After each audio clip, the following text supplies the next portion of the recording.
కేవలం ఇదే మిగిలిందని కూడా మిగతా నచ్చ పెడుతున్నారు. ఆ విధంగానే ఇప్పుడు ఎవరైతే పోగొట్టుకున్నటువంటి హైదరాబాద్ చెందినటువంటి మహిళ తను పోగొట్టుకున్నటువంటి నక్లీస్ ఏదైతే డైమండ్ నక్లీస్ బదులుగా కేవలం బంగారం కొన్ని లక్షల రూపాయలు విలువ చేసే నక్లీస్ కి కేవలం కొంతవరకు మాత్రమే పోలీసులు దానికి అప్పగించడంతోనే ఈ నిజం అంతా వాస్తవం అంతా కూడా బయటకు వచ్చింది. తను పోగొట్టుకుంది కొన్ని కోసలు అయితే అందులో తనకి 10% మాత్రమే రావడంతోనే మిగిలిన 90% ఏమైందంటూ కూడా ఆమె అయితే అయ్యో మొర్రో అంటూ కూడా అప్పుడైతే మొరపెట్టుకున్న పరిస్థితి ఉంది. అదే విషయాన్ని అప్పుడు ఇటువంటి ఘటనలో ప్రతి చోట కూడా జరుగుతున్న నేపథ్యంలోనే అటువంటిది రాజమండ్రిలోనే ఒక ప్రముఖ జ్యువెలరీ షాపు యజమానికి ఈ విధంగా తను దొంగ బంగారం కొని ఈ విధంగా అమ్ముతున్న నేపథ్యంలోనే మరి పోలీసులు ఈ దొంగ పైన కేసులు తీసుకోవాలి, అలాగే కొనుగోలు చేసినటువంటి వారిపై కూడా కేసులు నమోదు చేయాలి. కానీ కేవలం దొంగిలించిన వారిపై కేసు నమోదు చేయడం, ఈ బంగారం వాళ్ళ దగ్గర గోల్డ్ షాప్ వద్ద రికవరీ చేయడం, అటువంటి ప్రముఖ బంగారం షాపు ఈ యొక్క లలిత కావడంతో దానిపై ఎటువంటి కేసు లేకపోవడం కూడా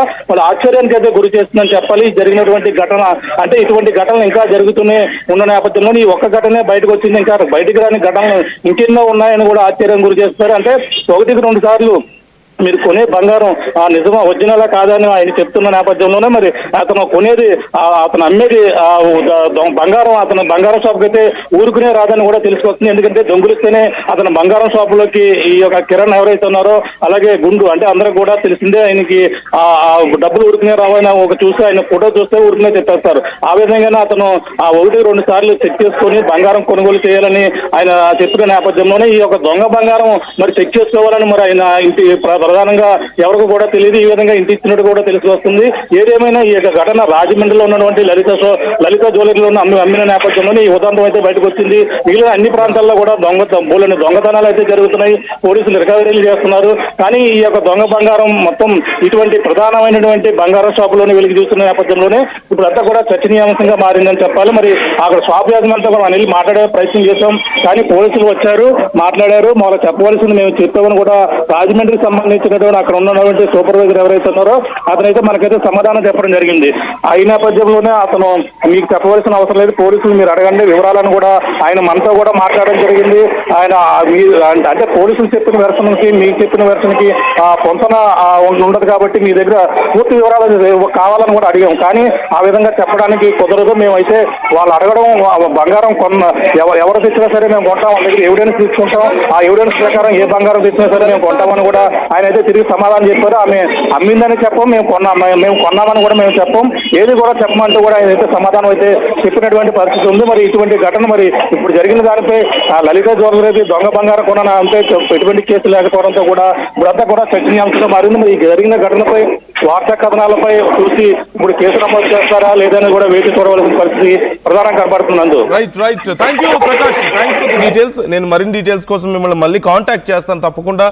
ఎప్పటికప్పుడు అప్డేట్స్ అందిస్తూ ఉండండి ఈ అంశానికి సంబంధించి. సో ఇక్కడ చాలా ఒక క్లియర్గా ఒక విషయాన్ని మీరు గమనించండి వ్యూవర్స్. సహజంగా బంగారం కొనేవాళ్ళు పాపం రూపాయి కూడగట్టుకొని ఒక మంచి నగ కొనుక్కోవాలి, మా పాపకో మా బాబుకో కొనివ్వాలి, లేదంటే పెళ్ళిళ్ళకి ఫంక్షన్లకి కొనుక్కోవాలి అని ఎంతో ఆశగా వెళ్తుంటారు.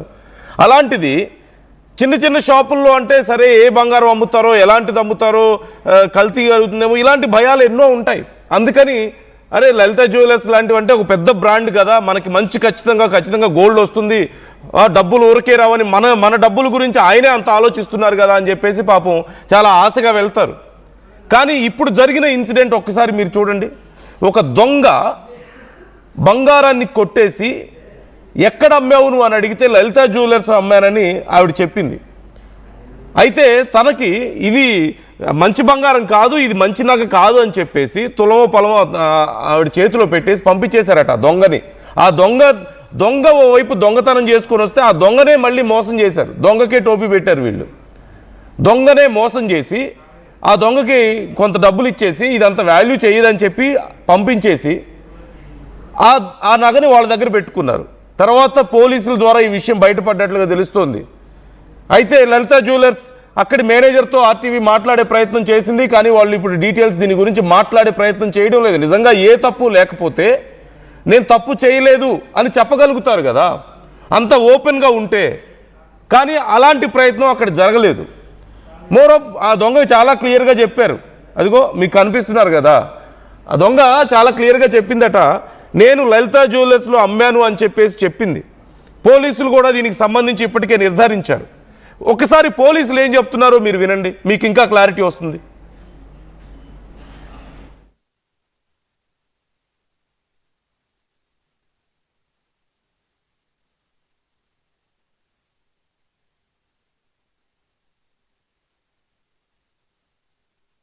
కెమెరాస్ మనం అక్కడ టెంపుల్లో క్యూ లైన్స్ లో పెట్టాం, కానీ ఇది క్యూ లైన్ లో జరగల. ఇది ఈ అమ్మాయి క్యూ లైన్ లోకి పోలేదు. ఈ అమ్మాయి క్యూ లైన్ లోకి పోలేదు. ఈ రావి చెట్టు దగ్గర ఎక్కడైతే ఉందో అక్కడికి వచ్చింది. అందువల్ల మనకి ఎఫ్ఆర్ఎస్ కెమెరాలు పడలేదు. కానీ యాక్చువల్గా అదే టైంలో వేరే అదర్ నేరస్తులు ఒక 2-3 ఎఫ్ఆర్ఎస్ కెమెరాలో మనకి అలర్ట్ కూడా వచ్చింది. సిసిఎస్ టీము ఆ పాయింట్ ఆఫ్ వ్యూలో కూడా మనం వెరిఫై చేయడం జరిగింది. అదే వాళ్ళు ఎవరు కాదని మనకి తెలిసింది. 12:24కి ఈ అమ్మాయి నటరాజ స్వామి దేవాలయం నుంచి ఇక్కడికి రావిచెట్టు సెంటర్ దగ్గరికి రావడం, 12:29కి బయటికి రావడం జరిగింది ఫిర్యాదు కంప్లైంట్. సో అప్పుడు మనం ఏం చేసామంటే అక్కడే దొంగతనం జరిగింది. ఎందుకంటే ఆమె నటరాజ స్వామి దగ్గర నుంచి వస్తున్నప్పుడు ఆమె బ్యాగ్ చాలా లావుగా ఉంది. రావిచెట్టు సెంటర్ నుంచి బయటకు వచ్చిన తర్వాత నా బ్యాగ్ మరి సన్నగా కనబడింది. సో ఆమె అప్పుడు కూడా చూసుకోలేదు. ఆ తర్వాత సుమారు ఒక 25-30 నిమిషాల తర్వాత నా దగ్గరికి కూడా ఎవరో ప్రెస్ సోదరుడు ఎవరో తీసుకొచ్చారు నా దగ్గరికి. అబ్బాయిలో దొంగతనం జరిగిందంటే ఆ టైం ఎవరో తీసుకొచ్చారు నా దగ్గర. Actual FRS. సో ఆ దొంగతనానికి సంబంధించిన వివరాలను ఇప్పటికే పోలీసులు చెప్పారు. ఆ దొంగ ఎక్కడ దొంగతనం చేశారు, ఇప్పటికే ఎవరైతే ఈ నగలు పోగొట్టుకున్నారో వాళ్ళు కంప్లైంట్ చేశారు. ఆ కంప్లైంట్ ఆధారంగా విచారణ చేస్తే, సీసీ కెమెరా ఫుటేజ్ని పరిశీలించి విచారణ చేస్తే ఆ దొంగ బయటపడింది. ఆ దొంగని విచారిస్తే ఎక్కడ అమ్మావు నువ్వు, ఆ గోల్డ్ ఎక్కడ అంటే నా దగ్గర లేదని చెప్పారు. మరి ఆ గోల్డ్ ఎక్కడుంది అంటే ఇదిగో పలానా లలిత జ్యువెలర్స్లో నేను అమ్మాను అని చెప్పారు. మనం ఎవరైనా ఊహించగలుగుతామా? సహజంగా బయట ఎక్కడైనా దొంగతనం చేసినవో లేదంటే ఇంకోటి బయట ఎక్కడైనా చిన్న షాపుల్లోనో ఎక్కడో అమ్ముతూ ఉంటారు. వాళ్ళు ఎంతో కొంతకు అమ్మేసుకొని డబ్బు చేసుకుంటూ ఉంటారు. కానీ మనం ఊహించగలుగుతామా ఇంత పెద్ద brands, so called biggest brands in the industry కూడా ఇలాంటి దొంగ బంగారాన్ని కొంటారని, అంటే దొంగతనం చేసి వచ్చిన బంగారాన్ని కొంటారని మనం ఊహించగలుగుతామా? మళ్ళీ ఆ బంగారం ఎవరికి అమ్ముతారు? మీలాంటి నాలాంటి వాళ్ళకే అమ్ముతారు. మనం ఏదో రూపాయి కూడబెట్టుకొని కష్టపడి ఇవాళ రేపు బంగారం 1,50,000 నుంచి 2 లక్షల దాకా వెళ్తున్న ఈ టైంలో కొనగలుగుతామా అని భయపడుతూ సరే ఎంతో కొంత కొనుక్కుందాం, ఉపయోగపడుతుంది కదా పిల్లలకు పెద్దవాళ్ళకి ఎవరో ఒకరికి మనకి ఉంటుంది కదా పండగలకు పబ్బాలకు అని చెప్పేసి వెళ్తే ఆ దొంగ బంగారమే మన చేతిలోకి వస్తే, గోల్డ్ అనేది కేవలం ఒక మెటల్గా చూడట్లేదు. It's not just an ornament, it is an emotion for the people. అలాంటి ఎమోషన్స్తో వచ్చిన వాళ్ళకి దొంగ బంగారాన్ని అమ్మితే వాళ్ళ పరిస్థితి ఏంటి? ఒకవేళ మీకే అది వస్తే మీరేమో చాలా గొప్ప బంగారం, ఇది తరుగుండదట, తక్కువ ఉంటుందట, మన డబ్బుకి ఆయన చాలా వాల్యూ ఇస్తారట అని చెప్పి అక్కడికి వెళ్తే తీరా మీ చేతికి ఆ దొంగ బంగారం వస్తే మీ పరిస్థితి ఏంటి? అందులోనూ ఇలాంటి పెద్ద బ్రాండ్స్లో మనం ఊహించగలుగుతామా ఇలాంటివి జరుగుతాయని? ఎక్కడో చిన్న షాపుల్లో అమ్ముకుంటారు దొంగలు అని. కానీ కేవలం ఇక్కడ జరిగిన ఇన్సిడెంట్ మాత్రమే కాదు, ఇలాంటివి మరిన్ని బయటపడే అవకాశం ఉంది. కరెక్ట్గా విచారిస్తే ఇలాంటివి చాలా ఏళ్ల నుంచి చాలా పెద్ద ఎత్తున జరుగుతున్న ఇక్కడ బయటపడింది నథింగ్. నిజం చెప్పాలంటే ఇలాంటివి ఇంకా ఎంతో పెద్ద ఎత్తున మన ఊహకు అందని అంత జరుగుతూనే ఉన్నాయి.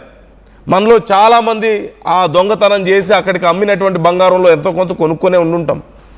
కేవలం ఇక్కడ మాత్రమే కాదు, చాలా పెద్ద బ్రాండ్స్లో ఇలా జరుగుతూనే ఉంది.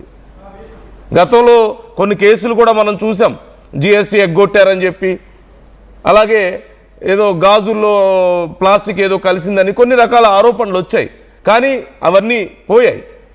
కానీ ఇప్పుడు దీనికి సమాధానం చెప్పాల్సిన అవసరం ఉంటుంది కదా. చాలా గొప్ప మాటలు చెప్పి